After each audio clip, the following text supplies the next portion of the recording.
Olá, nobres vassalos. Eu sou Lukavich Possalski, Lucas Docas, e nesse vídeo que eu falo pra vocês, falarei sobre mais uma lenda da Idade Média, o Drácula, Vlad Tepes, ou o Duque da Valáquia, na Romênia. Sim, ele não era senhor da Transilvânia, ele era senhor da Valáquia. Mas costumamos associá-lo à Transilvânia porque o castelo dele ficava bem na divisa entre a Valáquia e a Transilvânia. E esse é um dos personagens históricos mais interessantes, confusos e acho que com uma fama injusta que podemos pensar sobre a Idade Média. O Drácula, para quem não sabe, é um personagem histórico do final da Idade Média, não do começo. No final eu falo depois do ano 1000. Provavelmente já por volta de uns 1200. Um pouco antes do Império Bizantino ter sua queda completa. 200 não, então foi bem depois, não. Eu estimo que entre uns 1200 ao ano 1500, foi mais ou menos por aí. É uma estimativa muito longa, é? Eu não tenho certeza das datas, por isso falo essa estimativa. Mas sim, foi nesse finzinho da Idade Média que ocorreu ele. E ele era um suzerano guerreiro da Romênia, da atual região da Valáquia.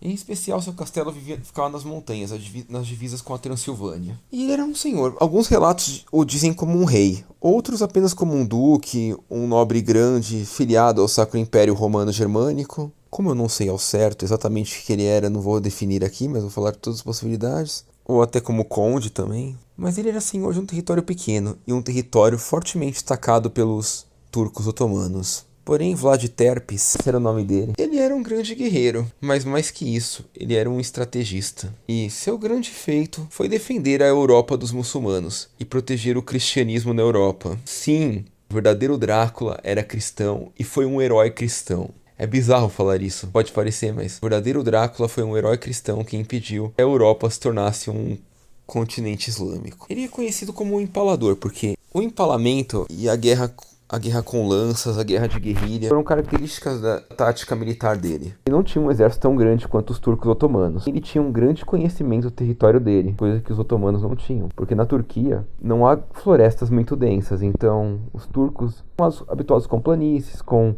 cenários mais áridos, nada de muita mata fechada. Enquanto a Romênia, principalmente o sul da Romênia, é um local de florestas densas. Ele conhecia bem as florestas densas e por isso fazia a guerra de guerrilha.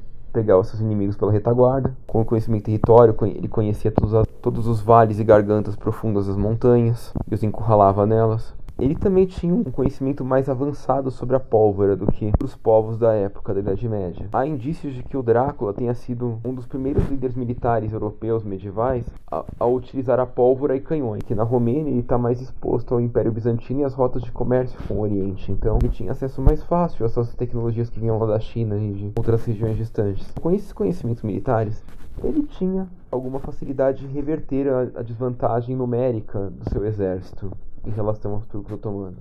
Isso certamente lhe rendeu grandes vitórias nas batalhas contra eles. Porém, Vlad Tepes, ou Vlad o Empalador, não é conhecido por isso, por suas estratégias militares, mas sim pelo pânico que ele causava. Em especial, o empalamento era uma coisa que já existia, mas não era a única forma cruel de se assassinar alguém durante a Idade Média, nem de longe. E possivelmente nem de longe a mais cruel delas também. Se vocês quiserem olhar sobre torturas medievais, vocês vão ver que tem coisas muito mais absurdas do que isso, do empalamento.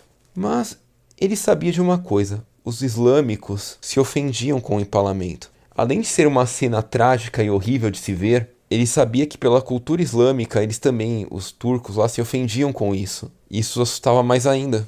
Então, por esse motivo, ele fazia questão de empalar seus inimigos derrotados para impor um medo irracional a eles, aos que ainda não enfrentaram, para criar uma guerra psicológica, um terror psicológico, e assim evitar que eles resolvessem atacá-lo de novo. Certo, Docas, essa história é bem interessante e muito provavelmente é verídica porque, sim, se vocês olharem fontes históricas sobre quem foi o Drácula, vocês vão ver isso. Mas imagino que agora você está se perguntando, mas e por que ele virou um vampiro? Se ele era cristão, se ele foi um herói da cristandade e a ponto de barrar os turcos otomanos de entrarem na Europa, nos Balcãs. Tá, ele foi um grande estrategista militar, ele usou de uma técnica sanguinária de luta, mas que não tem nada demais em relação a outras técnicas que poderiam ser usadas, apenas pelo conhecimento dele que isso ofenderia mais os islâmicos. Na verdade, a fama de vampiro não vem dele, vem da filha dele. Filha ou descendente. Eu não sei exatamente se ela é filha mesmo, ou se tipo ela é neta, sobrinho, algum outro grau de parentesco. Mas sim, a Báthory é da família dele, a Duquesa Báthory. E essa sim que originou a lenda dos vampiros, porque essa sim era uma dama louca que tinha inveja da beleza que foi envelhecendo. era bonita razoavelmente, só que foi envelhecendo. E aí ela tinha inveja de suas criadas mais jovens e bonitas, uma vez que a idade consome nossa aparência, né? Então ela resolveu matar suas criadas para se banhar no sangue delas e tentar fazer alguma loucura de macumba pra... Macumba é expressão, tá? Se você é praticante de alguma religião que se intitule macumba, não se sinta ofendido pelo que eu disse, porque eu sei que não tem nada a ver com a sua religião em si especificamente. Eles iam fazer ia tentar algum feitiço, alguma coisa aí para das serventes, das criadas mais belas. E elas a matavam, ela matava elas e tomava banho no sangue delas. E a partir daí surgiu o mito do vampiro. Como era da família do Drácula, ligou-se a ele também essa imagem de vampiro. Atribui-se a Batória à Hungria e não à Romênia, mas na verdade ela era uma dama descendente lá da família do Drácula, se casou com o suzerano da Transilvânia. Essa sim viveu na Transilvânia mesmo, na divisa com a Hungria. E essa sim, bem no final da Idade Média, fez todas essas loucuras e ganhou a fama de vampira. E a partir daí surgiu a fama de vampiro do Drácula, por causa de uma parente indesejada aí, que poderia ser até a própria filha dele, mas que tinha desvios psicológicos e cometeu algumas atrocidades. Mas aí você tá falando, mas os empalamentos eram atrocidades também. Com certeza, nos dias de hoje nós consideraríamos empalamentos atrocidades. Porém, na época, é lógico que é uma forma violenta de morrer, e lógico que na época eles matavam os prisioneiros de guerra de forma violenta.